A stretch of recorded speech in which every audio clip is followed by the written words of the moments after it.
Hello everyone, I'm your host Joshua Ross, and here with me today is the second host. I'm Joe Podge. And we are History of and Reviews, and today is our second podcast. If you saw the first one, it was Negan, Who Will Negan Kill on The Walking Dead. Check that out if you want to. Today we're going to go and review our older series from past YouTubes and present YouTubes that have been uploaded again on backup accounts. And this one we're going for today is... Take it away, Joe. Which series are we reviewing today? We are reviewing the Omega series.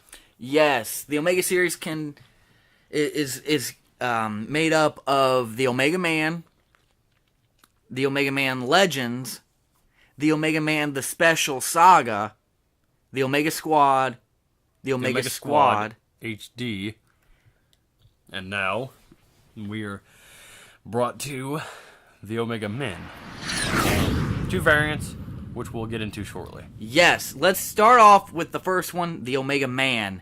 It is the story of a lone survivor, unnamed, in a world run by humans that were injected with a virus in the air, created by, we don't know who created it. Joe, can you describe what these infected people is what they're called? What these infected people look like? Well, so the virus in the Omega Man, we had a mask that we had that we wore to show what they look like. What they look like is that they have very cracked and dry skin. They often wore very thick clothing sometimes, and most wore these big fluffy jackets. They were very violent, had fangs coming out, were very fast, agile, and smart. And they had red lips. Red lips. They craved human blood. They craved human blood. And our reason for that is that they needed the iron and nutrients inside their blood, and they just wanted to kill. They're savage. They're crazy, psychopathic, infected. And it's up to Omega and his golden retriever dog companion, Joanna, to help with him. So, can you go into detail and kind of explain, I guess, his emotions and how his travels and what he does at night at the base and how he survives and Omega all that? Was supposed to be an 18-year-old. I was like 14 or 15 at the time, but I had a beard. He never took his shades off, except for the first episode. The first episode, he adds them off and puts them on. That was an oversight on my part and an error. And he walks around killing these things, trying to find food, shelter, bases, houses, anywhere to live, anywhere to escape it. It's the basic post-apocalyptic boring story. But we had a lot of killing. We had guns, we had revolvers. Omega was heartless. He was a compassionate man before, which we never got into because we canceled the series before it was too late. On episode 4, which would be when we first met the infected leader, which was my mother wearing a Chewbacca outfit, but we made the video dark so you couldn't really tell. We experienced dubbing in our series, I think the second time, because we had a dubbing in Agents, which we'll get into way later. But dubbing because I dubbed over the voice using Audacity, and I made him sound like this. I am the infected leader. Yeah, there's a lot of anger and tension between the two of them. Joanna dies in the season finale of season 1, trying to save Omega.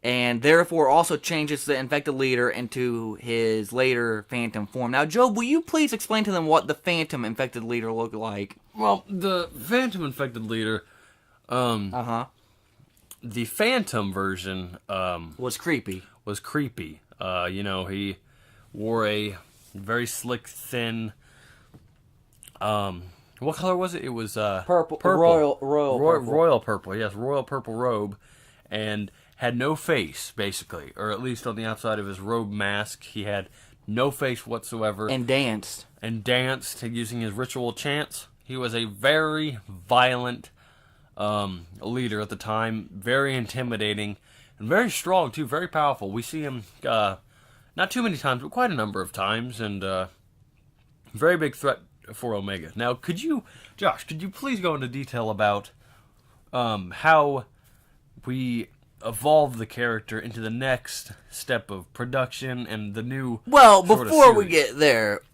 towards the end of the series, Omega is working on a cure in season 2, I believe. He's working on a cure, and he gets one that works. He takes an infected person that he shoots but doesn't kill and heals him. It takes a process of about 8 hours, and he comes back in, and it's a human in fetal state, unable to think, is on life support.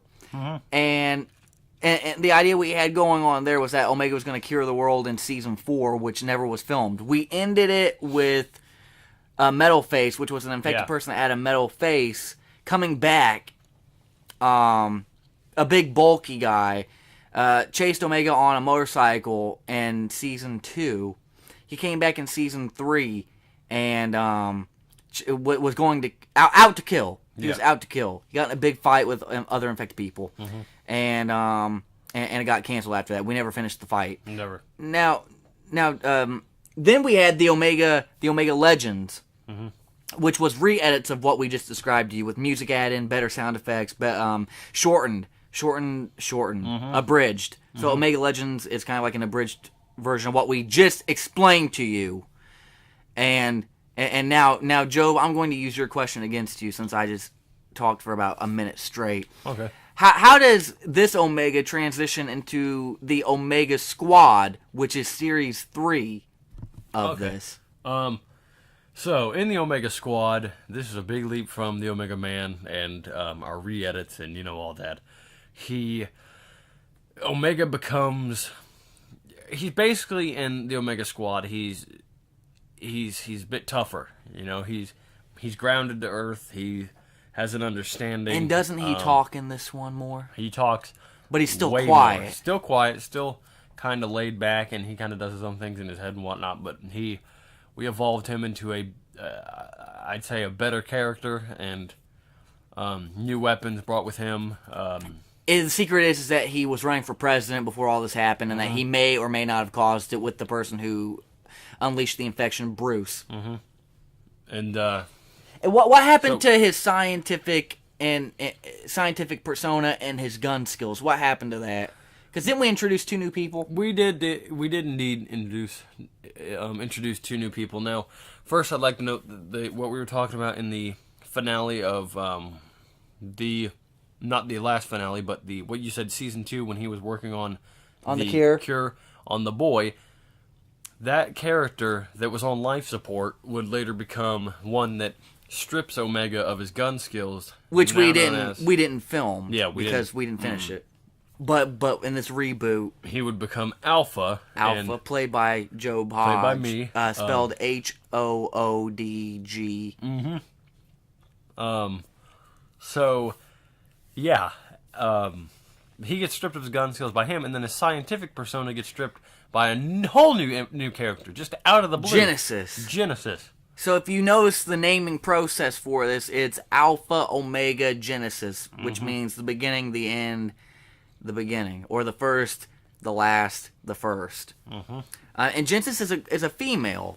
Played by Job's sister Ashley Hodge, Hoodg, and she takes over, like Job said, the scientific persona of Omega and the Omega Legends, and his gun-wielding powers and the Omega Legends were divided into two new characters, and Omega basically becomes kind of like a little mix in between and a little bit cockier.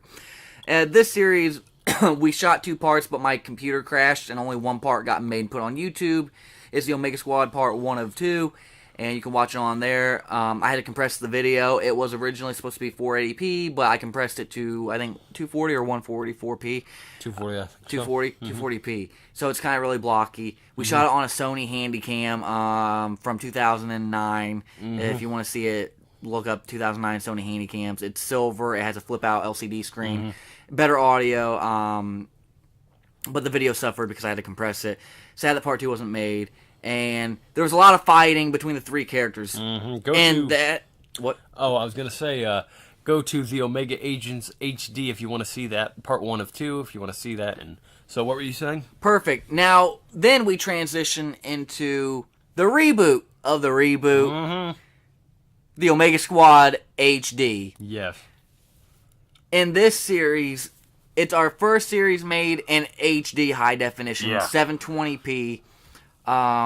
Lots of special effects, lots of green screen, lots of way better sound effects that I recorded from either real life or got on royalty-free websites. And I just...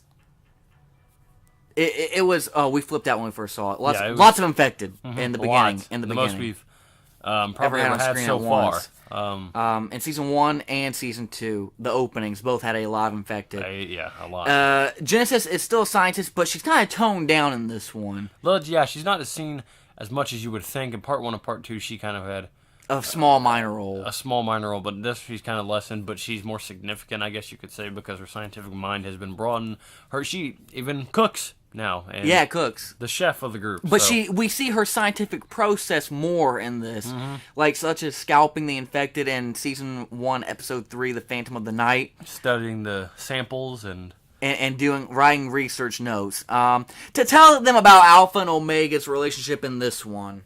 So, their relation in this one is Omega and Alpha. They're kind of... They're button heads, you know. This is the first time we've really seen them button heads. In part 1 or part 2, you could for just a minor second you could see them, just a little disagreement. But in this, they really butt heads. They're fire and ice, you know. They don't really. Did you just say butt heads? Indeed. Oh, okay. They're fire and ice. You say continue. So yeah, there's conflict. Lots of it between them. And Genesis leaves. She's sick of it. Genesis leaves for the... By the way, these are all the same outlook. There's an infection, and then there's a protagonist. Bruce was mentioned, but we never saw him. Yeah, Bruce was mentioned in this one. He's the one that I said helped create the infection. Actually, did we see him in Phantom of the Night? The one standing, holding... Oh, yeah, we did. Yeah. We did see Bruce, but it was the only one he appeared in. The only one. So in Phantom of the Night, he... momentarily captures Omega and Alpha, and that's the only time you see has the most action ever. She turns into the blood. Tell them about the blood squirting. Blood squirting during Phantom of the Night, a very creepy episode. Alpha gets captured, then Omega gets captured, and Genesis walks around inside the house looking for them, and she spots an infected eating something. And so it hears her, it turns around, charges towards her with a spatula. She grabs it out of his hand. The infected falls over, and she starts beating the ever-living crap out of it, blood splurting with everywhere. A spatula. And I remember when we filmed a spatula. We had a lower upward shot. SpongeBob's gonna be mad. Aiming upwards, and blood was squirting everywhere. We used fake blood out of the frame and was flicking it on her. It was brutal. If you want to watch it, look on the Omega Agents HD YouTube channel. You'll see it. Phantom of the Night. Okay. And by the end of the series, we run to Genesis again, and she decides not to come with Omega. And then Alpha and Ray's grandma, we found her. She shows up on their doorstep, pretty much, saves Alpha from a horde of infected people. Yes. And then he joins in the gunfight too and helps her. And Ray's just tore up. Alpha gets emotional the next episode. It's very heartbreaking. It's very, very sad. She explains how she got there. And if you want to see this series, go look it up on the Omega Agents YouTube channel. And then there is the Omega... Well, there's the Omega Men version 1, which were kind of tests. I mean, we were originally supposed to do this. I made a soundtrack for it of 14 or so tracks on iPad GarageBand. Check it out if you don't have it. Buy it on your iPad and or iPhone. Great program. And in this one, it's just Alpha and Omega. That's it. The Omega Men. Omega is completely different. He's great at shooting. He was in the first version, he was in a biker gang, went to jail, killed his father at the age of 3 with a knife. Alpha was from an abused home. He was afraid. He knew how to use guns, kind of, because he used to go hunting with his dad. We didn't really delve too much into that. It was shot with an iPad and a Canon Rebel T3. The audio was absolutely horrible on the Rebel T3. We couldn't use most of the audio. The iPad had absolutely amazing sound, like the sound you're hearing right now on the podcast. And we got about 20 minutes filmed, and then I decided to call it quits. I didn't like the direction it was going. Job didn't like how Omega was cussing. We thought there was too much fighting, there was too much arguing, there was too much cussing, there was not enough action. So Job typed up part of a script for the Omega Men version 2. Take it away, Job. Tell us about the script. Version 2. Don't give away spoilers, though. Yeah, trust me, Warner Brothers has snipers over my head. If I say anything, I'm going to get popped. And he's lying right now, ladies and gentlemen. So, what happens is version 2, new story, basically. Omega's toned down. He's not as cussy. He's not as jokey. But he still cusses. He's not as drunk. He cusses, but not F this, F that, F. Like me. Negan, basically. Like but before we knew Negan existed. Non-copyright. So, yeah, an alpha is kind of a mix. Toned up. He's not as weak. He survives on his own. Yes. Alpha is kind of a mix between, I'd say, the Omega Squad Part 1 of 2 and the Omega Squad HD. Yeah, and there's a little hint when Alpha actually comes to be and is actually kind of awake and aware in it's way back. His name is basically Alpha because it's the beginning of a new him and the beginning of a new world. It's a double entendre. So if you want to tell us a little bit about before we close this out, a little bit about how what approach we're taking this version 2 to, and we are trying to make it cinematic. We are getting new locations, even more HD sound effects, way better cameras, lenses, new soundtrack, better camera, Rebel T5i, buy it, new microphones, angles galore, editing software's Pinnacle Studio 2015, editing on a new laptop. And we are experiencing with quick cuts during action and long, slow cuts during adventure scenes, such as exploring the world, exploring the locations. And we're actually typing and following a script. We are not ad-libbing, or ad-libbing, whatever it's called. We are not making stuff up on the spot. We have a script. Yes. We're acting it out on Audacity before we actually film the scenes. That we can get into character. And new weapons. Job has bought a whole bunch of new guns, a revolver, a scimitars, knives, the towel head knives. Yeah. New clothing that I found in the back of my closet for Alpha, new jacket, new everything. This is stepped up. And Omega has a new outfit. It's no longer the blue tank top with the green olive colored pants. It is now a lighter blue tank top with black jeans and army boots. Yes. That's all I will say. Anyway, he's Job. He's Josh. And together we are History ofs and Reviews. Have a good day, guys.